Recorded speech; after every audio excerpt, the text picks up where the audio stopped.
Hey, beautiful people. I hope everyone is having a blessed day. I really do. Can't you see how... can't you see how hard I'm cheesing? Look, this is a very, very special video today because I am doing something that I am serving the community or serving someone, and this is just a very special video. But not only is it a very special video because of that, but it's something I'm going to present to you right after I give you an introduction about this video. Okay, now what I would like for you to do is at the end of this video, it has encouraged you, it has inspired you in some sort of way, or it has motivated you, maybe to start something that you always wanted to start, or whatever. But I'm just really excited to bring this video to you because I am doing blessing bags. Blessing bags are bags that you put together personally. They can be in a plastic bag or baggie, and you can put like hygiene kits in there, like for the homeless, and you carry it around in your car so that when you see a homeless person, you can bless them with a blessing bag. So what I'm going to do is I'm going to tell you what I have for my blessing bags. And let me just tell you something a little bit about the background here. This background here, this right here is my paternal grandmother's quilts. My paternal grandmother, which is my father's mother, she passed away in I believe it's around 1988. And when she passed, my dad, he gave me her quilt, one of her quilts, as well as an unfinished quilt. Now, my next door neighbor, she does quilting. So she is going to help me put this together as a quilt. And I have one of my father's suits, dress suits when he passed. So I want to incorporate that dress suit in there. But anyway,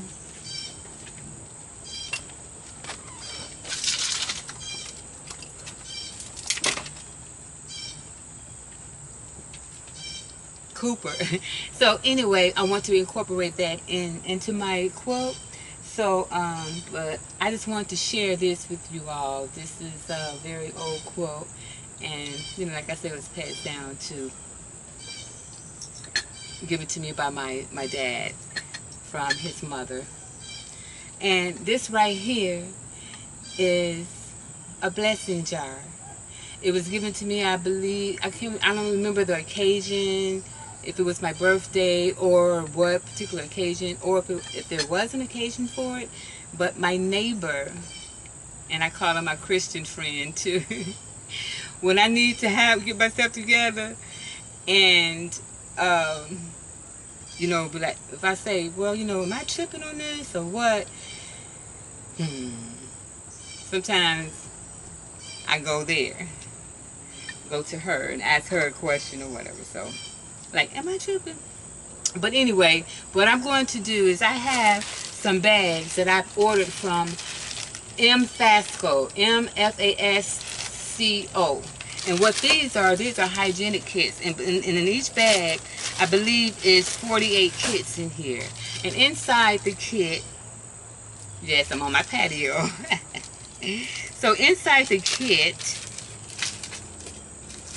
you're going to have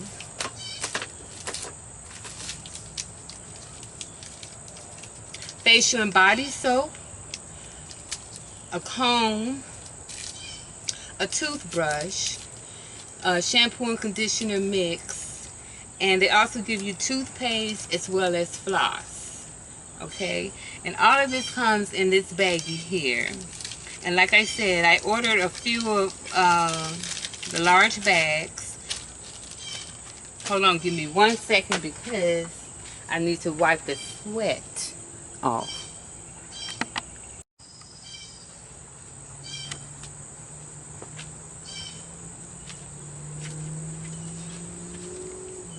Sorry about that, y'all. I'm back. But what I would like to share with you, y'all know what I have, okay?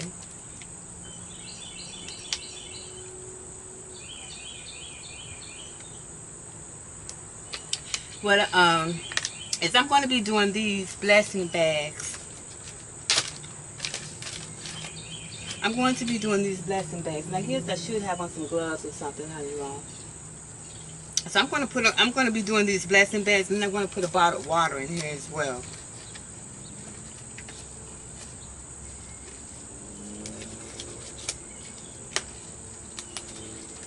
Now, without further ado,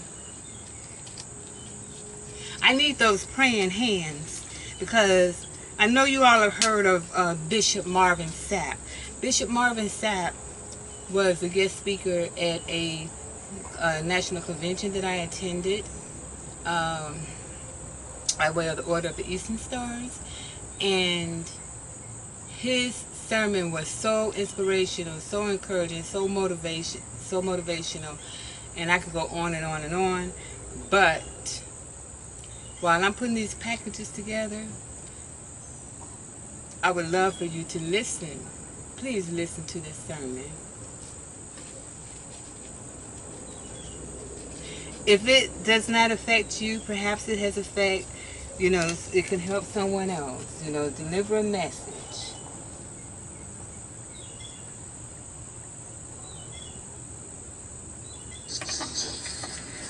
He recognizes where you are in this particular moment in time, because he recognizes in this particular moment in time where you are, his goal is to get you to fold by any means necessary. You're in a moment in time in the season in which the enemy is hitting you literally from the north, the south, the east, and the west. It's a moment in time in your life where the enemy is trying to get you to quit. The reason why he's trying to get you to quit is because he recognizes that if he stops you, that the things that God is trying to get you to walk into, the purpose and the plans for your life, that he's going to, if you will, not stop them, but at least frustrate you into a place where you stop going after them. And that is indeed the goal of the enemy. The goal of the enemy is to try to get you to fold by any means necessary. He's trying to get you to quit. He's trying to get you to think and believe there is no way possible that you can get past the challenges that you face in life. He's trying to get you to think that there's no way possible that you're going to be able to move past the difficulties of life that you find yourself in.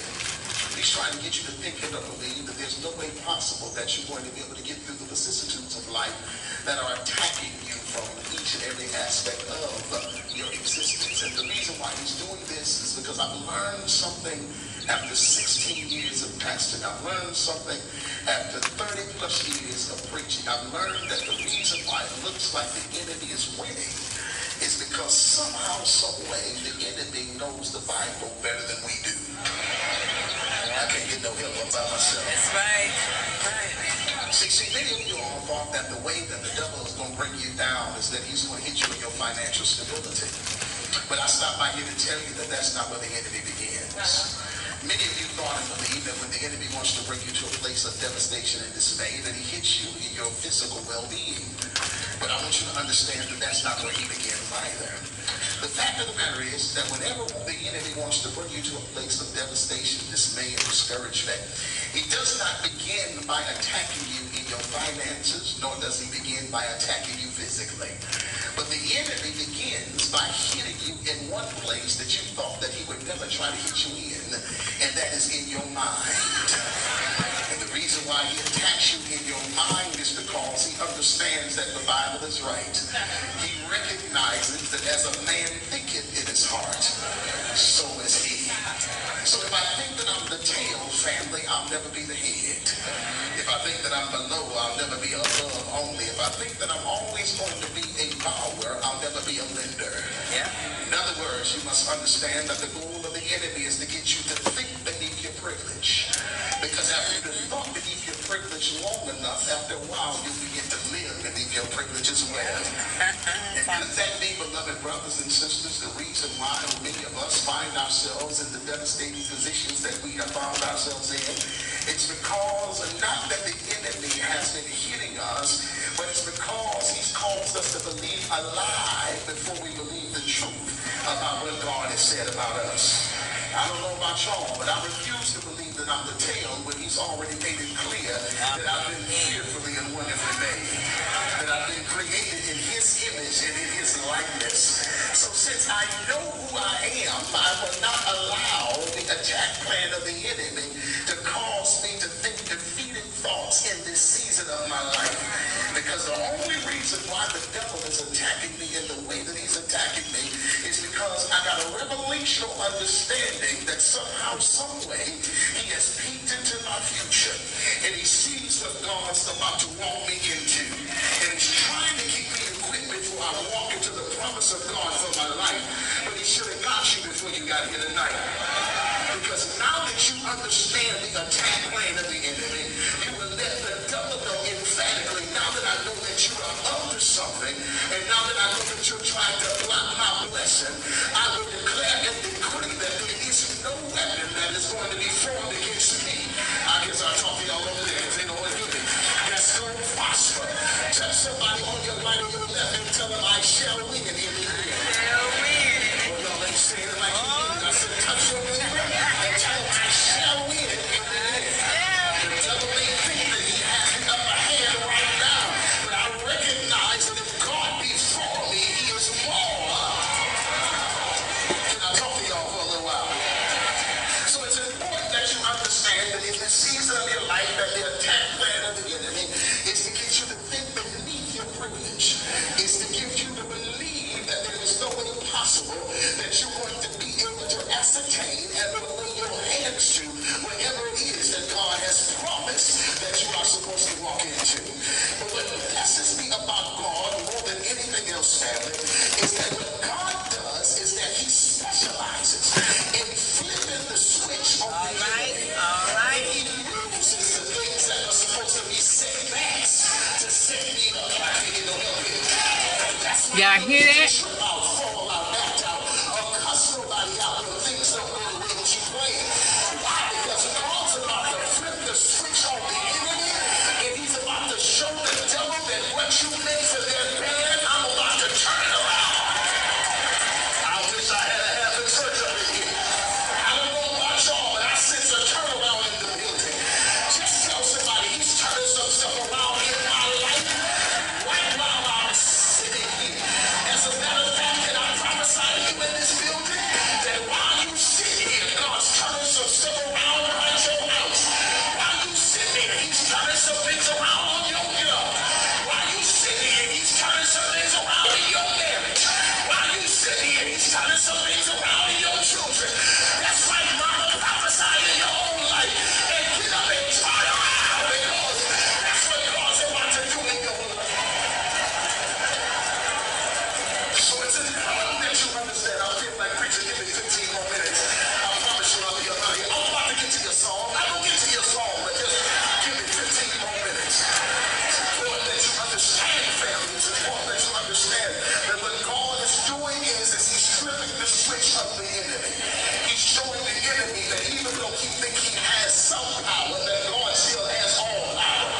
And because he has all power, he's about to work some things out on your behalf. However, beloved brothers and sisters, now that you understand that God is literally up to something, you also must understand then that God also has an expectancy of you. What do you mean, Marvin? That means that there has to be a certain level of cooperation, a certain level of synergy that takes place between you and God the Father. Because the God of your salvation is a reciprocal God. In other words, he responds to what you initiate. Y'all will get it in a few minutes. So because he literally responds to what you initiate, he says that now that you know that I'm up to something, now that you know that I'm about to take what the enemy has tried to work against you, and I'm going to use it to work for you. Now I have an expectancy of you. I don't expect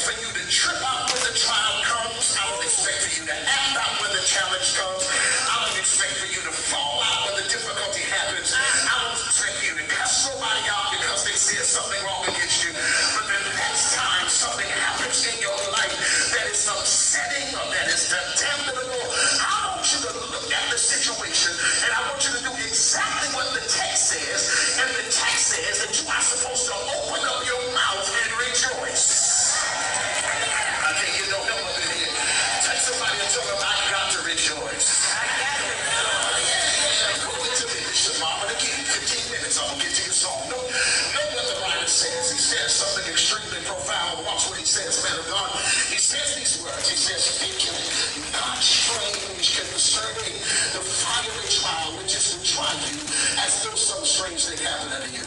In other words, he's saying, don't be surprised if you should find yourself in a difficult place, as if difficult places should be something strange to you. He said, don't act like you ain't never been through nothing before, as if you ain't never been through nothing before. Don't walk around here as if you're the only person that's ever experienced some level of trouble and trial. As a matter of fact, the reason why you don't need to act like that is because I never promised you that your life with me was going to be happy-go-lucky. I wish I had a witness up in here. As a matter of fact, the Bible says quite the contrary. He says that if you live godly in Christ Jesus, you're going to suffer persecution. He says, many are the afflictions of the righteous, but I deliver out of them all. He says, man that is born of a woman, your days are few, but they're filled with trouble. He says, because they hated on me, they gonna hate on you too. So why you walking around here mad because you got haters? Why you upset because folks are talking about you? The reality is that the only reason why they got something to say is because you're doing something they can't do. Because if they could do what you can do, they would have nothing to say. I wish I could get a leader something here. Just tell somebody and look them in the face and tell them, say, you ain't got time to be chasing down the hater. You just keep giving them a reason to hate. Keep giving them a reason to talk. Keep giving them a reason to have something to say. I wish I could get a witness up in here that just give God praise for all of your haters. Can I preach like I feel like preaching? He says something profound. He says these words. Walk with me now. He says, think not strange concerning fiery trial. Let me pause it for a minute because the word fiery trial is an amazing word in the Greek aspect of Scripture. The word fiery trial in the Greek is a Greek word porosis. Now, what porosis means is it means a burning or a refining. Now, let me pause for a moment because I've been up here just spitting stuff off the top of my head, but I need y'all to understand that I'm not a singer that happens to preach, but I'm a preacher that happens to sing, and that I'm well studied. So let me pause for a few moments to give you all a brief but condensed and concise biblical historical overview of this particular passage of Scripture. Because what you need to understand is that Simon Peter was writing to the elect scattered throughout Asia Minor, both Jews and Gentiles of that region, to encourage them upon the plight that they were facing in that dispensational age. And these individuals, family, they were literally being burned at the stake for their belief in Jesus Christ. So when he says here to think it not strange concerning the fiery trial, he's not talking about hypothetical fire, but he's dealing with people who were literally being executed because they named the name of Christ.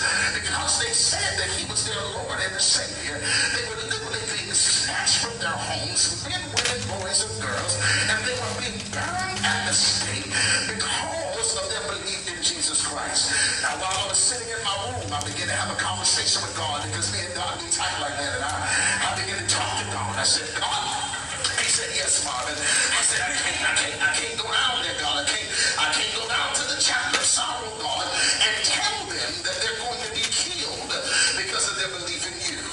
Lord God, listen, I can't tell them that simply because, this is my first year, and they cut the last preacher after 2 years.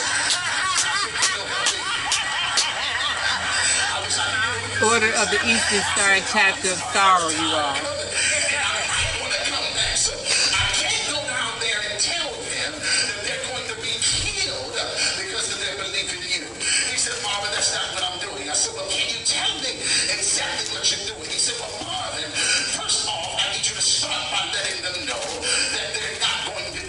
I said, okay, God, that's good to know. That's good to know. He said, make sure, Marvin, that you tell them that they're not going to be killed. I said, okay, God.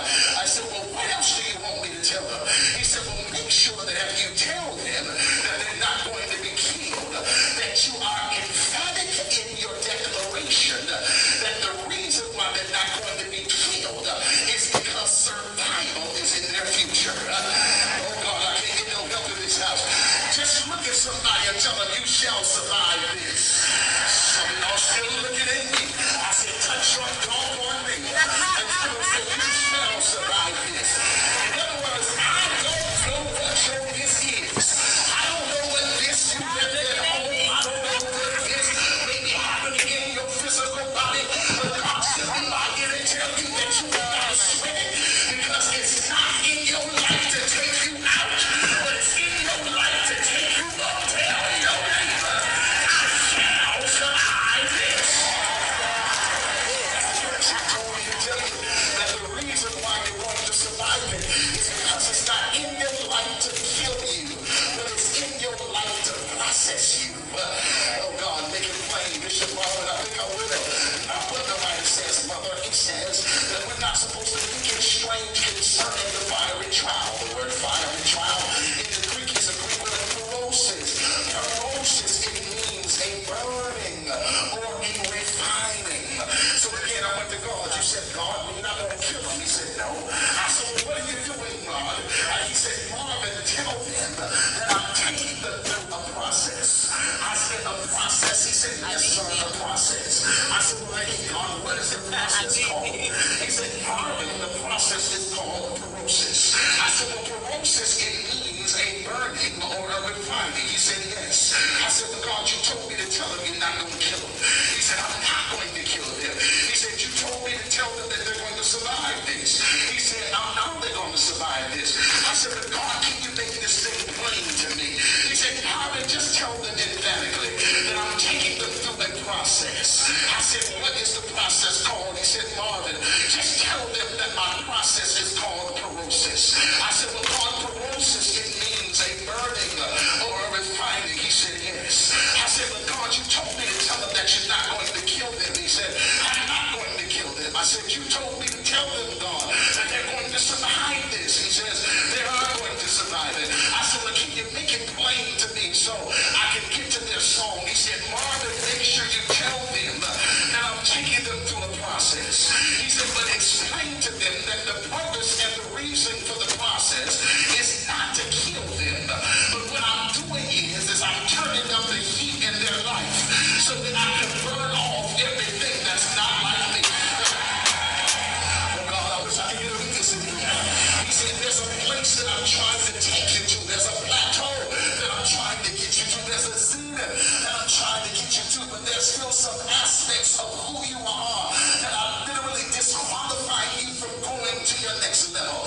So what I got to do is I got to turn the heat up in your life so that I can eradicate stuff that's disqualifying you and disconnecting me from you. Y'all looking at me strange because you all have learned how to dress up the outside, but God is saying I got to deal with some internal stuff in your life, and that's why I'm turning the heat up in your life, because you mean as a junkyard dog. I got to turn the heat up in your life because you know how to dress up the exterior.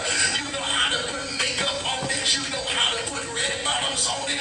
You know how to grab a Chanel, but you don't know how to speak to nobody. You don't know how to love nobody. And God is saying, why in the world are you walking around here trying to be big time when the reality is that you're supposed to be a lover of your sister or your brother? Why in the world are you walking around here talking about the speck that's in somebody else's eye when you got a big old big eye? Why are you walking around here casting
situation of getting displacement was going to be the best thing that ever happened to you. But God told me to tell you that the hell that you had to endure was not for this position. That the hell that you had to endure was for the next level of your life. Look at somebody real fast and just tell them from me one time, I had to go through this because God's been preparing me for the greatest season of my life. I wish I could get a witness up in here. Tell somebody real fast before I get to your song, and tell them, say, I had to go through this because God was just preparing me for the greatest season of my life. So now that you know the names, that it's all a part of your preparation. Now that you know the names, that God's been working on the inside of you. Now that you know the names, that God was always working on your behalf.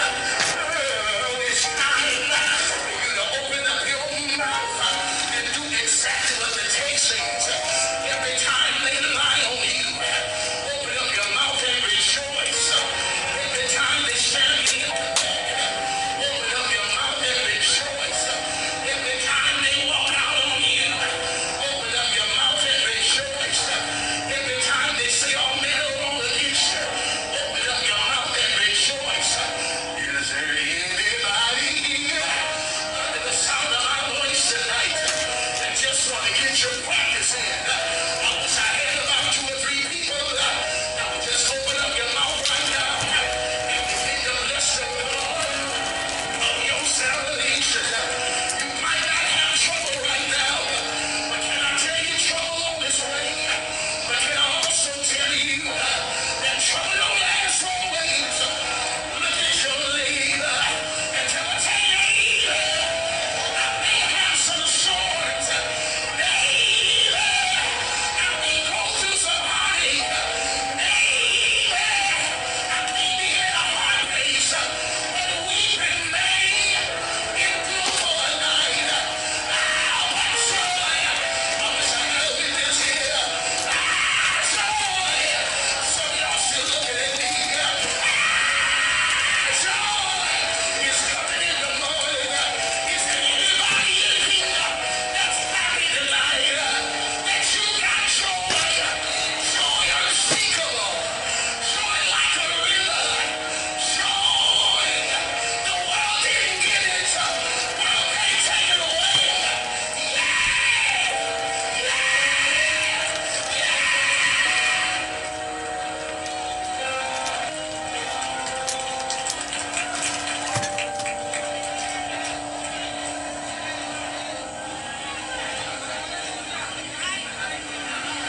This is not the season.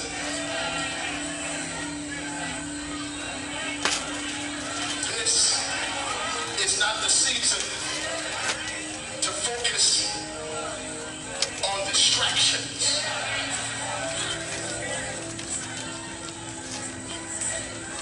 There's too much purpose in you to focus on distractions. I just said something, y'all missed it. There's too much purpose in you, and there's too much for you to do for you to focus on distractions.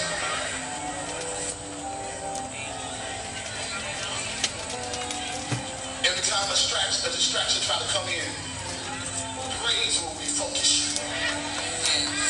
That's why God says, I want you to rejoice, because your praise is what's going to cause you to refocus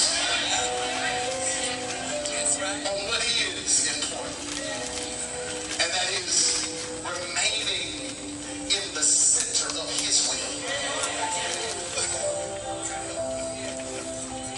It's amazing. When God spoke to me and told me, Marvin, it's time for you to leave. And I had to stand up in front of my church and tell them that I don't know why God is telling me to go next time. It's easy to pack your bags and leave someplace when you're 22.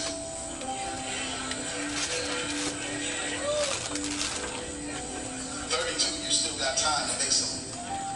Adjustments if you mess up. 42, you think about it a little bit more. But at 52, you better know it's God.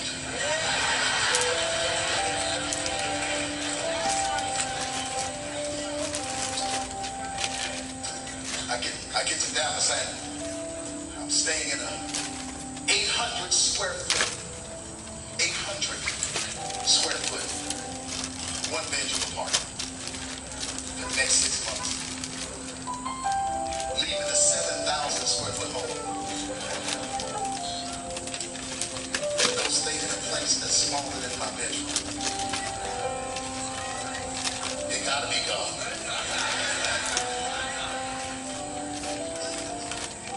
Leaving all of my family, going by myself. It's gotta be God. See, God officially positions just to see if you really trust what he's saying. Oh, yeah. Maybe don't know about himself. Maybe God ain't asked you to do a difficult thing. But when God asks you to do a difficult thing, there's a purpose and a reason behind it. He wants to see if you really trust him. And can I help you? Sometimes the decisions that you make that may be uncomfortable, many times the folks around you ain't gonna like. I can't get no help up in here. As long as you rolling with their decisions, they cool with you. But as soon as you make a decision that makes them uncomfortable,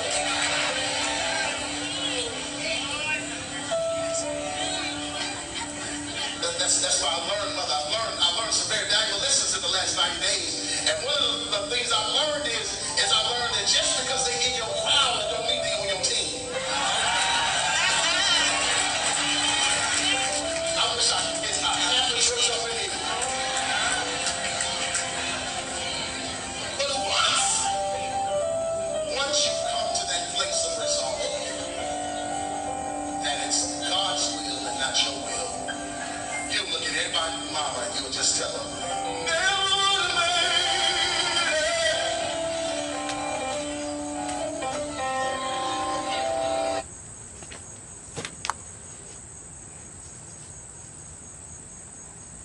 You gotta know I couldn't record that because that was copywritten, but that was from our chapter of sorrow by way of the order of the Eastern Stars.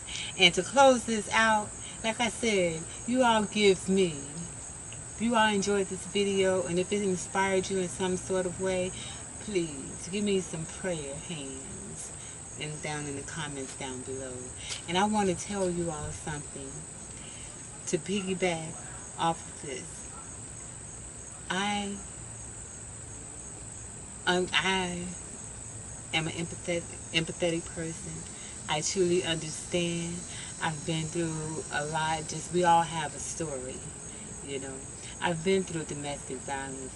I've been through parental abuse, you know, both physically and mentally. I've been through those things. I have been broken before. Yes, I have been broken before. But I tell you, God is so good, has been so good to me. And I'm not on here to preach. Everybody has different faiths. But I'm just telling you my experience that I have been broken before. I know what it's like. I know what it's like to be abused by someone that's supposed to nurture you and love you and take care of you. So I do understand. I know what it's like to go to bed hungry. I've been there, you know. But like I said, we all have a story, and I really, really hope that you all enjoyed this video. And I'm going to finish up my bags. But one thing I want to do is, because of this pandemic, the quarantine and everything, I know some of my sisters and brothers watch my YouTube channel. And I haven't seen my sisters and brothers in quite a long time. And I just want to give a shout out and say, I miss you all. And I want to give a special shout out to Excelsior Chapter 305. Sisters, I hope you're being safe. I miss you all. And take care of yourselves. And, yeah, you all take care of yourselves as well. To my viewers, I thank you so very much for watching this video. And again, I hope that it has inspired you. Please look for my next video right after this. I will be doing a video on how to manage or managing my congestive heart failure. I'm going to take you through some equipment and just a few experiences that I had, just so that you can help somebody else along the way. Maybe you may have a grandparent, a parent, a sibling, a friend, a husband, a wife, sister, brother, whatever, and you can pass this information along, you know. And so I'll be, just like I said, just look for that. I'll be doing that video after this as well. So you all have a blessed day, and thank you so much for watching. Please don't forget to comment, like, subscribe, and share. Comment, like, subscribe, and share. Comment, like, subscribe, and share. Comment, like, subscribe, and share. No, don't forget to comment, like, subscribe, and share. But most of all, go ahead. Make sure you hit that notification button, y'all, okay? Let me go ahead and grow. So, have a blessed day. Because y'all beautiful.